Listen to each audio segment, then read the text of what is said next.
Anak, ano to pinagpo-post mo sa Facebook, ha? Bakit po, Nay? Nagmumura ka dito, oh. Sabi mo, ha ha ha, tang-ina, laro. Yan ba yung mga nalalaman mo sa school? Biro lang yun, Nay. Wala akong pake. I-delete mo to kung ayaw mo laruin ko yung mukha mo. Sige po, Nay. A few moments later. Wow, ang ganda naman ng outfit ko. Picture nga ako. Anak, ano naman itong pinost mo? Bakit ang ikli na shorts mo? Ang ganda ko dyan, no, Nay? Akala mo kinaganda mo yan? Ang pangit. Baka bastusin ka ng mga lalaki. Grabe ka naman, Nay. I-delete mo yan. Next time, magpajama ka na lang. Yung tago lahat, pati mukha mo. Wow! Thank you so much, Mommy! You know that I love chicken nuggets! Ay, di pala chicken nuggets to. Pero ang sarap! May day ko nga. Anak, ano na naman itong pinost mo sa Facebook? Yung niluto niyo po, Nay, shinare ko lang sa Facebook. Itlog lang, ipapost mo pa? Hiya ka naman. Dapat pinapost mo yung mga masarap na pagkain. I-delete mo yan. Lahat na lang pinapadelete mo. Tapos may nagko-comment pa sa post mo, sabi nila, ang pangit ko daw. Deserve. Alam mo, i-delete mo na lang yung Facebook mo. Tama na! I-delete mo na para tamimik na yung buhay ko. Eh, kung wag ka kaya mangyalam, sigurado tatahimik buhay mo. Akin na yung phone mo. Ako na lang magdi-delete. Bakit kita i-delete kung pwede naman kitang i-block? Hindi mo na makikita yung mga post ko. Anak! Yes po, Nay. Kapag may nakita kang pangit, wag na wag mo silang tuturo, ha? Masama yun, anak. Okay po, Nay. Few moments later. Mars? Mars? Mars, kamusta ka na? Mama, sino yan? Kapag may nakita kang pangit, wag na wag mo silang tuturo, ha? Okay lang ba yung anak mo, Mars? Mama, ang pangit niyan, ma. Sino yan, ma? Normal ba yan? Mukhang alien. Ganyan yung makeup niya, ma. Ang pangit niya, ma. Ma, ang pangit. Ang pangit niya, ma. Mare, pasensya ka na. Medyo ganito lang yung anak ko.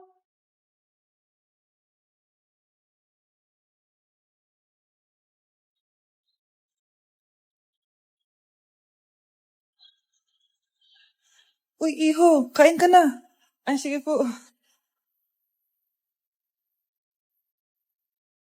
Happy birthday to you. Happy birthday to you. Paano mamatay ang tao? Paano naman mamatay ang tao sa K-drama?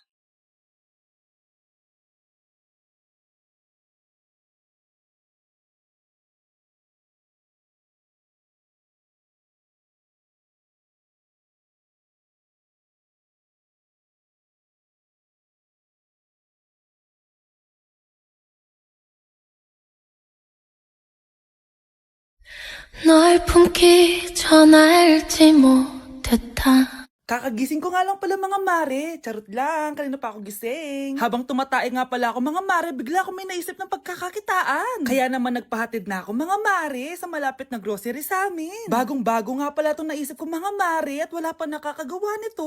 Bumili na nga ako ng mga kakailanganin ko mga mare para hindi tayo maubusan ng stocks mamaya. Pagka uwi ko nga, inumpisan ko na agad magluto mga mare. Para naman marami tayong kitain ngayong araw. Wala talagang lugi dito sa small business na naisip ko. Dahil sa isang pack na to, 200 orders na ang magagawa ko dito mga mare. Kakaiba talaga tong fries ko mga mare. Dahil sinigang powder ang nilagay ko dito mga mare. Ito nga pala yung 70 pesos mga mare. Sobrang sulit na talaga. Sa sobrang mura nga nito mga mare, nanganganib pa ako malugi. Pero hindi na importante yun mga mare, basta marami tayong customers. Nakakatakam nga tong sinigang fries natin mga mare, for sure dadayuhin to. Hindi na talaga nakapaghintay ang mga customers natin mga mare. Kita niyo naman sa mga mukha ng mga customers natin mga mare na masaya sila. Sobrang nagustuhan nga nila yung sinigang fries natin mga mare. Babalik-balikan daw nila to. Ang saya pala kumita mga mare, lalo na't galing sa dugot pawis. Nay, bakit po? Mga sinungaling kayo? Paano niyo nagawa sa akin to, ha? Nay, anong sinasabi mo? Hindi namin maintindihan. Ikaw, Scarlett. Sabi mo doktor ka, di ba? Bakit katulong ang trabaho mo sa New York, ha? Nay, Ikaw, Brianna. Teacher ka, di ba? Bakit nakita ka nilang nasa bar at sumasayaw-sayaw ka pa? Ikaw, Michael. Akala ko may engineer na ako. Ngayon pala, nangi-scam ka lang ng tao! Bakit nyo tinago sa akin to, ha? Nay, hindi kasi ako nakapasa bilang nurse sa New York. Sabi nila, mas magaling kasi talaga si Brianna compare sa akin. Kaya rumakit muna ako bilang katulong para makapag-aral ulit. Oo, Nay. Sumasayaw ako sa bar. Pero di ko binibenta ang katawan ko. Kailangan ko lang yung pera para makagraduate na ako bilang teacher. Ayoko na kasi manghingi sa'yo eh. Ang baba kasi ng sweldo ng engineer, Nay, kaya humanap ako ng paraan para kumita ng pera. Alam ko mali ang pagiging scammer pero yun ang bumuhay sa akin, Nay. Mga anak! Sana sinabi niyo sa akin. Pamilya tayo dito, 'di ba? Magtutulungan tayo. Bakit tinago niyo sa akin? Natakot kasi kami, Nay, na baka ma-disappoint ka namin. Alam kasi namin yung paghihirap mo. Mapag-aral lang kami. Anak ko kayo. Gagawin ko lahat para sa inyo. Sa tingin niyo ba hindi ko kayo tatanggapin, ha? Kaya itigil niyo na yung mga ginagawa niyo. Lalo ka na, Miguel. Opo, Nay. Sama-sama tayong bumangon. Nay, sorry. Wow, ang sweet naman. Isa ka pa.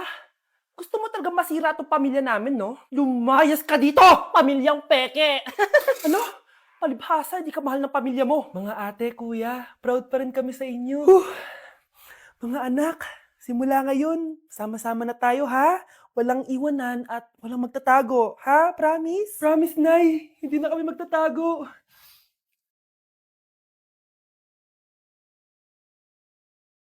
Wow! Gising na siya! Ang pala mo nandito sa bahay. Nay, wag ngayon please. Alam mo, bilib din ako sa'yo eh. Wala na nga tayong makain, nagpabuntis ka pa.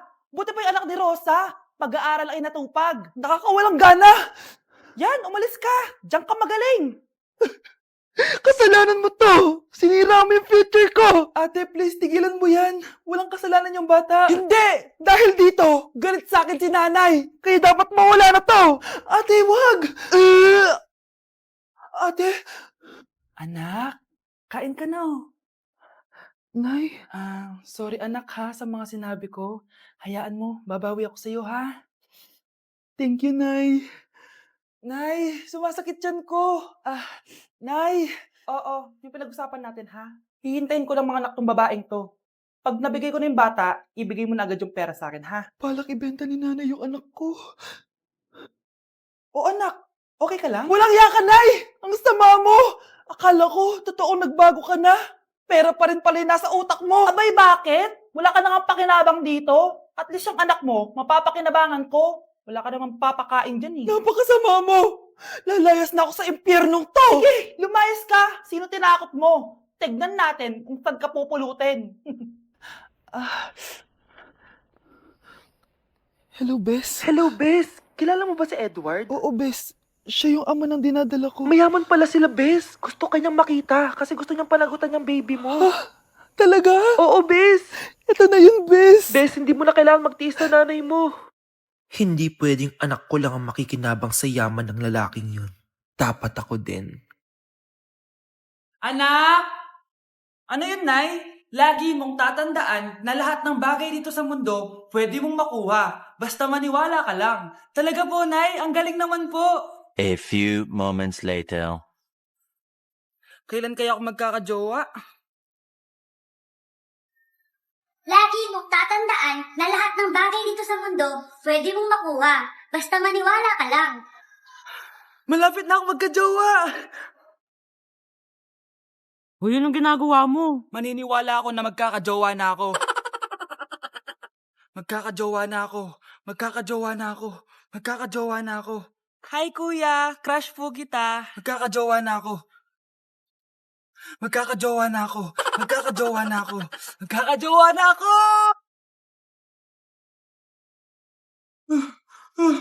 Ma! Ma!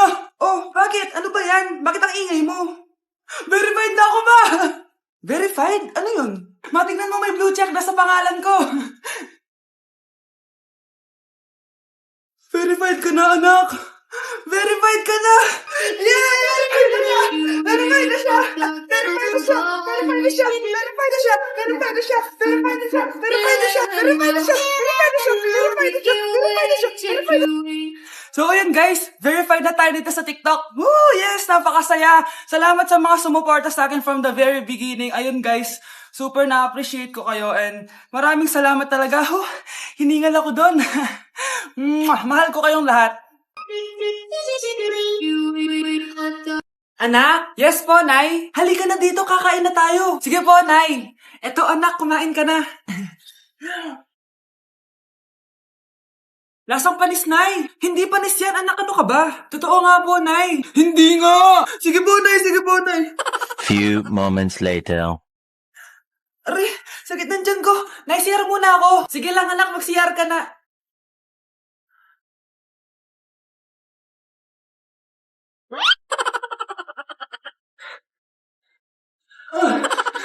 Anak!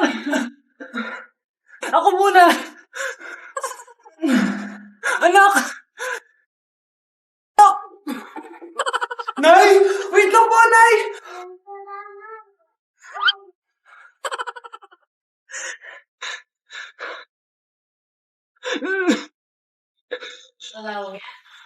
Nay!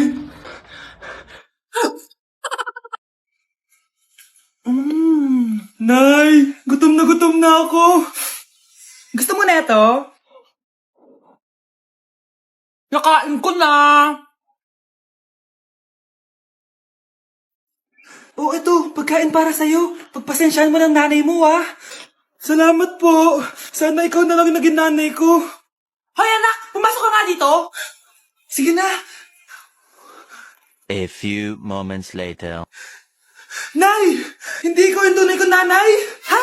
Ano ba nagsasabi mo? Bakit hindi nakalagay dito yung pangalan mo? Sinungaling yung papel na yan! Alam mo nga ako yung tunay mong nanay! Itapon mo na nga yan! Sabihin mo na sa kanya yung totoo! Anong totoo? Na ako! Ang tunay mong nanay! Ikaw yung tunay kong nanay? Nagpapatawa ka ba? Eh sa akin lumabas yan eh! Ano ba talaga? Magpa-DNA test na lang tayo! Malalaman ko na kung sino totoong nanay. Ang tunay mong nanay ay... siya! Siya yung nanay ko? Hindi pwede to! Ayoko! O diba? Tama ako? Ikaw na lang nanay ko! Ampunin mo na ako! Huwag ka na makulit! Palayasin mo na yan! Ayaw kita maging nanay! Ang sama ng ugali mo! Mare, ito na pala yung anak ko! Anak niyo na pala, Mare! Balita ko marunong kumanta yan na! Oo, Mare! Anak, kumanta ka nga. Bibigyan ka ng pera ng tita mo. Sige po, Nay. Guess there is something and there is nothing. There is nothing in between. And in my arms there is a tiny dancer watching over me. He's singing she's a lady. And I am just a boy. He's singing she's a lady. And I am just a line without. Oh baby, I am a wreck when I'm without you. I need you here to stay. O, di ba, Mare? Sabi ko sa'yo, magaling yan eh. Alam mo, Mars, pwede mo lang isala ito sa tawag ng tanghalian. O, ito, para sa'yo. Thank you po. Akin mo na to, Mare. Oo, ako muna magtatago. Baka mawala niya pa. Sige, Mare. Ma'am, parang wala po ata sa lesson natin yung number 5. Ay, wala ba? O, sige, bonus na lang yan. Thank you, ma'am. Ma'am, wala po ata sa lesson natin yung number 5. Oh, anong gagawin ko? Puro ko kasi daldalan, kaya di mo alam. No, favoritism si ma'am. May sinasabi ka? Ay, wala po. A few moments later. So, ganun lang siya kadali. Ma'am, pwede po pa-excuse. Sumasakit po yung puson ko eh. Sige, punta na lang sa clinic. May gamot doon. Sige po, ma'am. Nagets niyo ba, class? Ma'am, excuse po. Sumasakit po yung puson ko. Ang arte mo naman. Onti sakit lang. Excuse agad. Kapag di maganda, wag na mag-inarte. Kala mo naman ang ganda ni ma'am. Hello po, ma'am. Sorry po, absent ako kahapon. Nagkalagnat po kasi ako eh. Ganun ba? Sige, excuse na lang kita. Sige po, ma'am. Thank you po. Ma'am, excuse po. Nilagnat po kasi ako kahapon kaya di po ako nakapasok. Naku, tigilan mo ako ha! Walang isang araw na lagnat. Ang sabihin mo, tamad ka pumasok. Ikaw nga, palagi ka nga di pumapasok eh. Anong sabi mo? Totoo naman, ma'am. May favoritism ka. Susumbong kita sa principal. Maniniwala ba ang principal sa'yo? Wala ka namang ebidensya. Anak, mag-exam tayo mamaya ha. Dapat mas mataas grades mo kay Scarlett. Oo naman, Nay. Mas magaling naman ako sa kanya. Anak ni ma'am si Samantha. Eto yung mga sagot mamaya sa exam. I-perfect mo yan. Sige na, Nay. Baka may makakita pa sa atin. Humanda kayong dalawa sa principal. Tapos na yung maliligayang araw nyo.